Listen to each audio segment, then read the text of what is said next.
दोस्तों बहुत बहुत स्वागत करता हूँ आप सभी का। उत्तर प्रदेश में मुसलमानों के खिलाफ नफ़रत चरम पर है। नफ़रत इतनी ज़्यादा बढ़ाई जा रही है, नफ़रत इतनी ज़्यादा बढ़ गई है कि नफ़रती चिंटू तो मुसलमानों के खिलाफ आग उगल ही रहे हैं।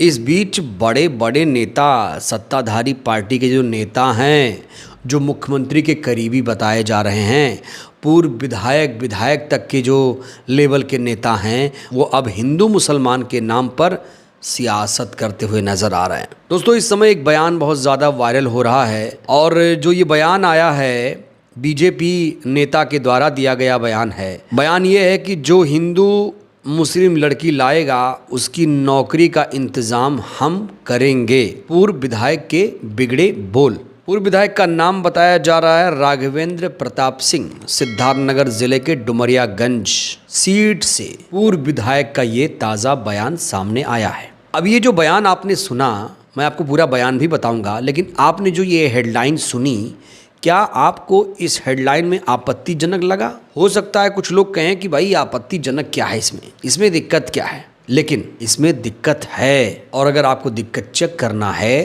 तो पूर्व बीजेपी विधायक की जगह इसी मुस्लिम नेता को रख दीजिए इस पर बस, और बयान कुछ इस तरह कर दीजिए कि जो मुस्लिम हिंदू लड़की लाएगा उसकी नौकरी का इंतज़ाम हम करेंगे। ये बयान अगर किसी मुस्लिम नेता ने दिया होता तो अब तक उसके घर पर बुलडोज़र चल गया होता, उसे गिरफ्तार भी कर लिया जाता, उस पर लव जिहाद का आरोप भी लगता, उसकी ज़िंदगी को तहस नहस कर दिया जाता। लेकिन इस नेता के खिलाफ कोई भी कार्रवाई नहीं हो रही है। क्यों? क्योंकि ये नेता सत्ताधारी पार्टी से जुड़ा हुआ नेता है। इन्होंने ये बयान क्यों दिया, इस पर भी हम बात करेंगे। कहा जा रहा है बौखलाकर इन्होंने बयान दिया है, लेकिन सबसे ज़रूरी बात यह है कि इतना नफरती भरा बयान देने के बाद भी जिन नेताओं पार्टियों को मुसलमानों का वोट मिलता है वो लोग इस पर खामोश बैठे हैं। अखिलेश यादव जी ने इस मामले पर कोई भी बड़ा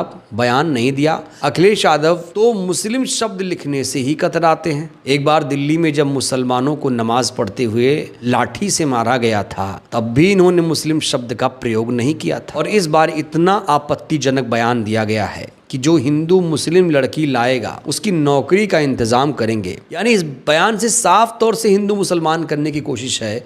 यहाँ भगवा लव ट्रायंगल की भी बात सामने आ रही है। दोस्तों एक चीज़ आपने गौर किया होगा, जब कोई मुस्लिम किसी हिंदू लड़की से शादी करता है तो उसे लव जिहाद कहा जाता है, लेकिन जब कोई हिंदू किसी मुस्लिम से शादी करता है तब उसे प्रमोट किया जाता है। और कई ऐसी खबरें सामने आ चुकी हैं जहां पर सामूहिक तौर से धर्म परिवर्तन कराया जाता है, तब कोई हो हल्ला नहीं होता है। अब इस बयान पर भी हो हल्ला बहुत कम हो रहा है, खास तौर से टीवी मीडिया में। लेकिन इस बयान का सबसे तीखा विरोध अगर किसी ने किया तो वो बीएसपी चीफ मायावती जी, जिन्हें मुसलमानों का वोट नहीं मिल रहा है। मायावती जी ने इस बयान का खुलकर विरोध किया। लेकिन मायावती जी के रिएक्शन से पहले दोस्तों मैं आपको इस पूर्व विधायक का पूरा बयान दिखाना चाहता हूँ और पूरा जो वाक्य है वो भी बताना चाहता हूँ। कहा जा रहा है ये वायरल वीडियो सिद्धार्थनगर जिले के भवानीगंज थाना क्षेत्र के धनखरपुर गांव का है। 16 अक्टूबर का ये वाक्य है। जनसभा थी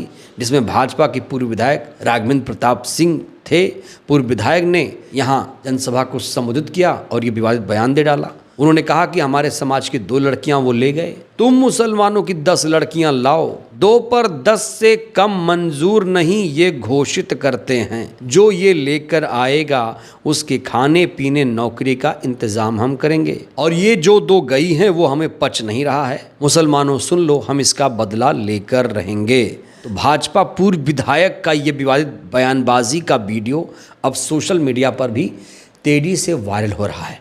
वहीं हैरानी की बात तो ये है कि पुलिस ने इस पूरे मामले पर संज्ञान लेते हुए कहा है बयान की सत्यता और संदर्भ की जांच के बाद ही कानूनी कार्रवाई की जाएगी। सोशल मीडिया पर वीडियो उपलब्ध है, फिर भी पुलिस इस तरीके की बात कर रही है। फिर कहूंगा, अगर इस नेता की जगह मुस्लिम नेता होता तो क्या ये बयान पुलिस का आता इस तरह? नहीं, बिल्कुल नहीं आता। और बड़ा सवाल ये है, ये नौकरी कहाँ से देंगे? ये विधायक नौकरी कहाँ से देंगे? पैसा कहाँ से आएगा? अब तक कोई दूसरे नेता ने बयान दिया होता तो वहां ईडी सीबीआई का मामला भी आ जाता, लेकिन इस नेता के खिलाफ कार्रवाई क्यों नहीं हो रही, ये भी बड़ा सवाल है। इस बीच मायावती जी ने जो कुछ कहा दोस्तों, वो आपको ध्यान से सुनना चाहिए। हिम्मत होनी चाहिए और नेताओं को इस तरह की प्रतिक्रिया देने की। वैसे तो मायावती जी को विरोधी बी टीम घोषित कर चुके हैं, लेकिन मायावती जी ने इस मामले पर बयान दिया। उन्होंने कहा है कि मुस्लिम लड़की लाओ नौकरी पाओ के ताज़ा संकीर्ण और घृणित बयान के साथ साथ उत्तर प्रदेश, उत्तराखंड समेत अन्य राज्यों में धर्म परिवर्तन, लब जिहाद और ना जाने क्या क्या नफरती नाम देकर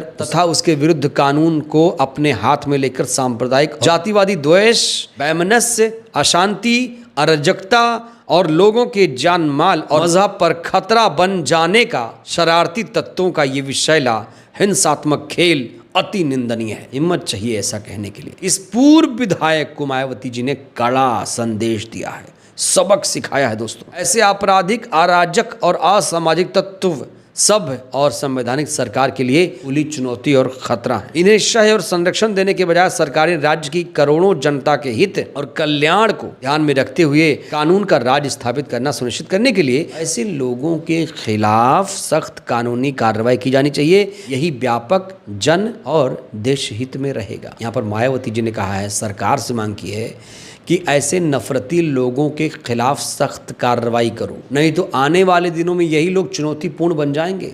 सरकार की किरकिरी होगी। अगर सरकार कह रही कि हम ऐसी चीज़ें नहीं कर रहे हैं तो उसे ये दिखाना पड़ेगा कि भाई हमारे देश प्रदेश में ऐसा नहीं होगा। कहा तो ये जा रहा है, ये हिंदू युवा वाहिनी का अध्यक्ष भी रह चुका है ये नेता दोस्तों, राघवेंद्र प्रताप सिंह, और कहा जा रहा है ये मुख्यमंत्री का बड़ा करीबी है। बड़ा सवाल ये है कि अगर मुख्यमंत्री का ये करीबी है तो क्या इसके खिलाफ कार्रवाई नहीं होगी? ये दोस्तों अपने आप में बड़ा सवाल है। और ये जो नेता है ये सिद्धार्थनगर के डुमरियागंज विधानसभा क्षेत्र से ताल्लुक रखता है, और कहा जा रहा है इस नेता ने टिकट पाने के लिए 2027 चुनाव में टिकट पाने के लिए ऐसा बयान दिया है। इस नेता ने सुर्खियों में आने के लिए ऐसा बयान दिया है। अगर मैं 2017 विधानसभा चुनाव की बात करूं तो ये जो नेता है राघवेंद्र प्रताप सिंह नाम का दोस्तों, इसने 171 वोट से जीत हासिल की थी डुमरियागंज सीट पर। अब बीएसपी की जो उम्मीदवार थी सैयदा खातून मात्र 171 वोट से चुनाव हार गई थी। उसके बाद साल 2022 का चुनाव आया। सैयदा खातून ने राघवेंद्र प्रताप सिंह को डुमरियागंज से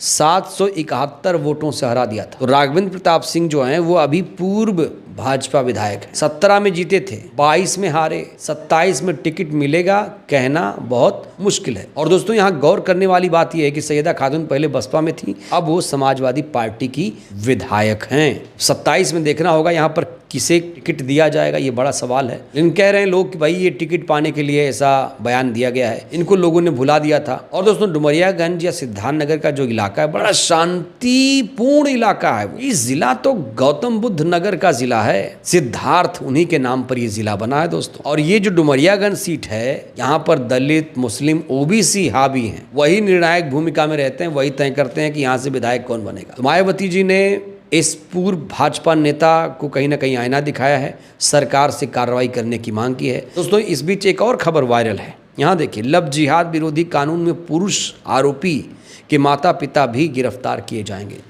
ये नेता तो आपको याद होगा, ये भी भाजपा का मुख्यमंत्री है। ये लोग ऐसे ऐसे कानून बना रहे हैं। लब जिहाद क्या है? लब जिहाद विरोधी कानून बनाया गया है और ये पुरुष अगर आरोपी रहेगा, जाहिर तौर पर पुरुष ही आरोपी रहेगा लब जिहाद में। पुरुष कौन? मुस्लिम आरोपी। लब जिहाद में कोई हिंदू आरोपी तो रहेगा नहीं। मुस्लिम पुरुष के माता पिता गिरफ्तार होंगे। मतलब ये है कि हिंदू जो है, हिंदू लड़की से मुस्लिम लड़का शादी ना करे, इसीलिए ये कानून लाया गया है। और ये जो पूर्व भाजपा विधायक है, इसके बयान की पूरे देश में निंदा हो रही है और कहा जा रहा है अगर इन्हें टिकट मिल गया तो इनका हारना तय है। वहाँ के लोग भी बहुत ज़्यादा गुस्से में। बहरहाल दोस्तों इस वीडियो में इतना ही।